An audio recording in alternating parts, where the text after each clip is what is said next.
दोस्तों, नतीजे से पहले ये क्या गजब होने लगा। मोदी के 3 नेताओं ने तेजस्वी को भिजवाई शुभकामना संदेश। वीडियो हुआ लीक। नीतीश पहुंचे दरगाह और गोदी भी पलटने लगे।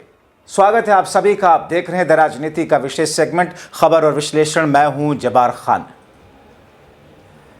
तो क्या एग्जिट पोल दिखाए जाने के 18 घंटों के बाद में बिहार की राजनीति और बिहार में एग्जैक्ट नतीजे को लेकर बीजेपी नेता भी ये मानने लगे हैं कि इस बार बदलाव होने जा रहा है। आखिर मोदी खेमे के वो कौन से 3 नेता हैं जो तेजस्वी यादव को अभी से शुभकामना और बधाई संदेश देने लगे? आखिर नीतीश कुमार दरगाह पहुंच करके कौन सा मैसेज दे रहे हैं कि क्या उनके पलटने का रास्ता हमवार करने के लिए यह एक पहला कदम है? आखिर बिहार में नतीजे आने से पहले यह सब स्थिति कह क्या रही है? दोस्तों, बड़ा दिलचस्प है आज का यह शो। चंद मिनट आप मेरे साथ में बने रहें, आपसे गुजारिश है। दोस्तों, बिहार में एग्जिट पोल के धराशायी होते ही ऐसा लगता है मोदी शाह के खेमे के सारे सिपाहियों ने हार मान ली। घुसपैठी वोटरों पर इंडिया गठबंधन की होने वाली जीत का ठेकरा अभी से फोड़ने लगे।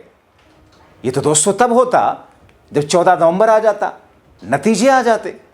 मगर अभी से भारतीय जनता पार्टी और मोदी शाह के खेमे के लोग ये कहने लगे कि साहब वो घुसपैठियों के कारण ये सब चीजें हो रही हैं।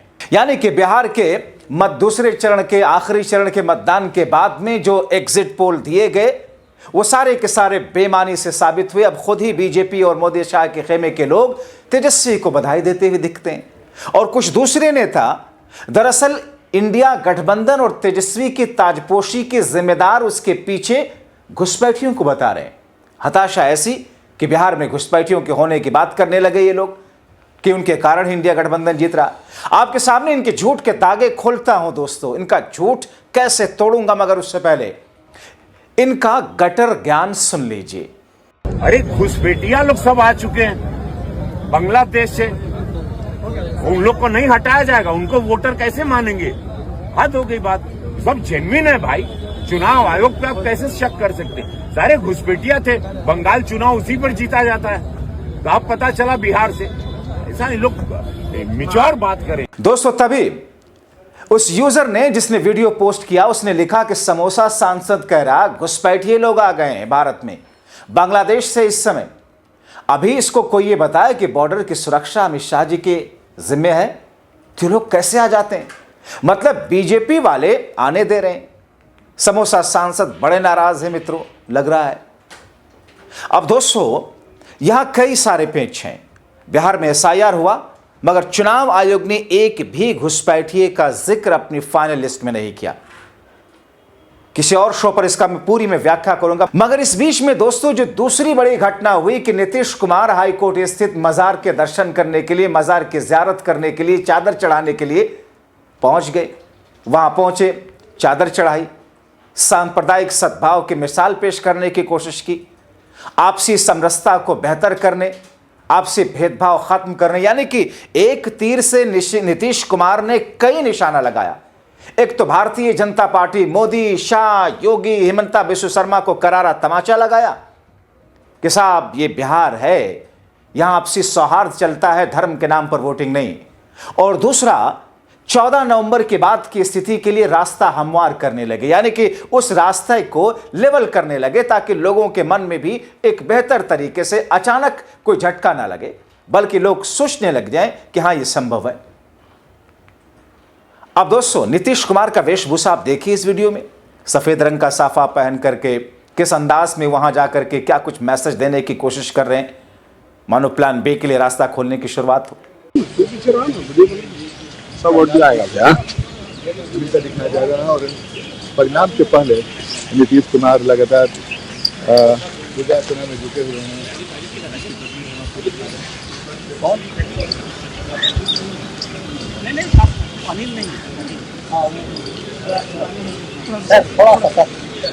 एकदम ठीक। उधर दोस्तों तेजस्वी ने कहा कि सभी लोगों से हमने जो भी फीडबैक लिया है, जो सूचना मिली है, 1995 के चुनाव से भी बेहतर फीडबैक है। इंडिया गठबंधन 1995 से भी बड़ी जीत दर्ज करेगा।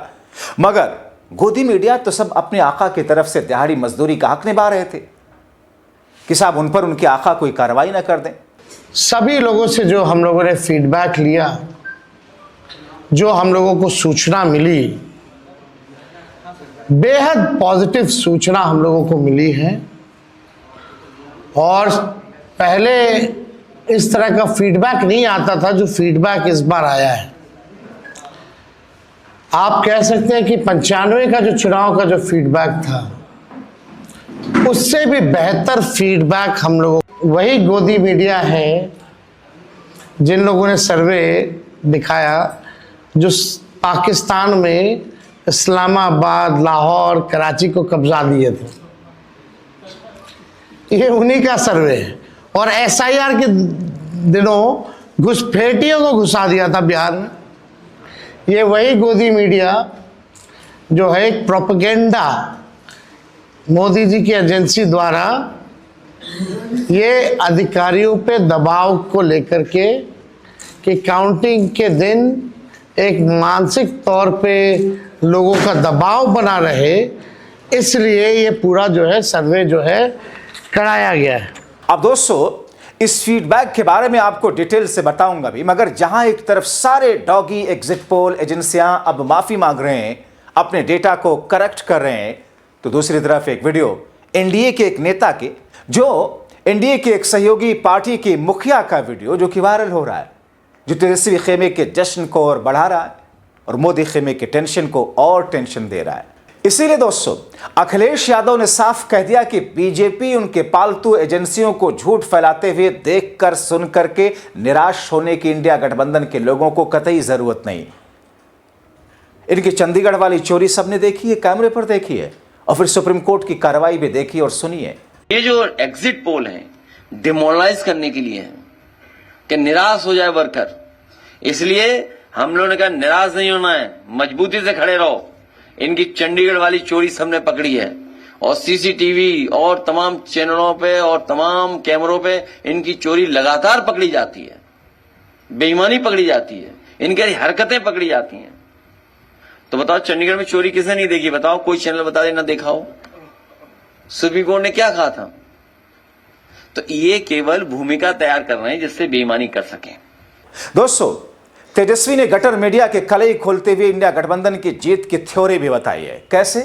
तेजस्वी खुद समझा रहे हैं कि इन भयानक तरीके से जो भ्रमित करने वाले आंकड़े दिखा करके अभी से लोगों को गुमराह कर रहे हैं, उनकी चपेट में आने की जरूरत बिल्कुल नहीं है।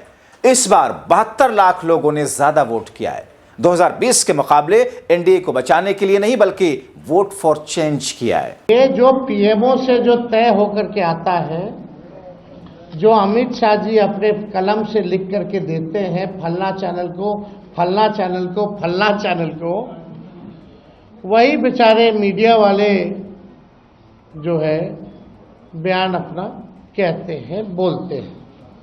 अब 2020 की अगर तुलना की जाए इस बार, तो 72 लाख लोगों ने ज्यादा मतदान किया है। 72 लाख मतलब इट्स अ ह्यूज नंबर, बड़ा ये आंकड़ा है। अगर 72 लाख को अगर हम 243 विधानसभा में बांटे तो 29,500 के आसपास हर विधानसभा में वोट जो है वो पड़े हैं। यानी ये वोट कोई नीतीश जी को बचाने के लिए नहीं पड़े भैया, ये सरकार को बदलने के लिए, वोट फॉर चेंज के लिए वोट पड़े हैं। वोट फॉर चेंज के लिए 72 लाख वोट पड़े हैं। पूरे बिहार में सरकार बदलने जा रही है और ये कोई 72 लाख लोगों ने नीतीश जी को बचाने के लिए चुनाव में मतदान नहीं किया, बल्कि बदलाव के लिए जो है, परिवर्तन के लिए जो है 72 लाख लोगों ने वोट फॉर चेंज जो है किया है। जाहिर तौर पर दोस्तों, ये ऐसी स्थिति है जिस स्थिति से अनजान ना तो मोदी शाह है, जिस स्थिति से अनजान ना तो ज्ञानेश कुमार है, जिस स्थिति से अनजान ना तो नीतीश कुमार है, और जिस स्थिति से अनजान ना ही एनडीए का खेमा है। इसीलिए दोस्तों वक्त रहते हुए ऐसा लग रहा है कि अभी से इंडिया गठबंधन में या फिर तेजस्वी यादव से, जो कि भावी मुख्यमंत्री के तौर पर जिसे बिहार की जनता इस बार देख रही है, अब बिहार ही नहीं बल्कि बीजेपी के लोग भी, बीजेपी के नेता, मोदी शाह के खेमे के लोग भी अपने अपने तौर पर गुपचुप तरीके से बधाई संदेश देने लगे। और जाहिर तौर पर यह तब होता है कि जब सामने वाले को एहसास हो जाए कि आगे होने क्या जा रहा है। तो इसलिए ताकि आगे जो कुछ होने जा रहा है और जो कुछ होगा और उसके बाद में रास्ता, कोई ना कोई खिड़की, कोई ना कोई रोशनदान खुला तो रखना जरूरी है, ताकि आगे की स्थितियां मुश्किल से दर मुश्किल ना हो जाएं। क्योंकि दोस्तों 20 वर्षों में, ठीक है, बीच में कुछ वक्त गठबंधन की सरकार थी या नीतीश आरजेडी की मिलकर के सरकार थी, मगर बाकी वक्त में बीजेपी और जेडीयू की सरकार थी, एनडीए की सरकार थी। और ऐसी स्थिति में जो कुछ हुआ है दोस्तों, वो सारे के सारे आंकड़े आपके सामने हैं। अब ऐसे में इंतजार करना होगा 14 नवंबर का कि 14 नवंबर को आने वाले 1.5 दिन के बाद की स्थिति क्या होने वाली है। क्योंकि दोस्तों कहा ऐसा जा रहा है कि सन्नाटा ऐसा पसरने वाला है एनडीए खेमे में जिसकी कल्पना भी शायद नहीं की होगी। अभी तक ये कहा जा रहा था कि साहब इंडिया गठबंधन इस बार भी सत्ता के आसपास पहुंच करके सिमट जाएगा, रह जाएगा, सत्ता तक पहुंच नहीं पाएगा। पिछली बार जैसे महज 11,000 कुछ सौ वोटों से ही इंडिया महागठबंधन पीछे रहा था, महज 12 विधायकों के कारण। लेकिन इस बार ऐसी हवा उड़ाई गई कि इस बार भी इंडिया गठबंधन या आरजेडी कांग्रेस का गठबंधन उसी हिसाब से, उसी आसपास में रहेगा। मगर दोस्तों जैसा कि मैंने आपको पिछले शो में दिखाया कि किस तौर पर अब गोदी भी पलटने लगे हैं, किस तौर पर अब आने वाले 14 नवंबर के लिए अभी से वो एजेंसियां जिन्होंने एग्जिट पोल हताशा में या फिर यूं कहें कि अपनी दिहाड़ी को जस्टिफाई करने के लिए दिखा तो दिया, मगर वो भी अपने आंकड़े दुरुस्त करते हुए नजर आ रहे हैं। तो ऐसी स्थिति में दोस्तों आपको क्या लगता है, खास तौर पर अगर आप बिहार से हैं, और 14 नवंबर और उसके बाद की स्थितियों पर आपकी राय क्या है, कमेंट बॉक्स में जरूर लिखें। अभी के लिए इतना ही, शुक्रिया।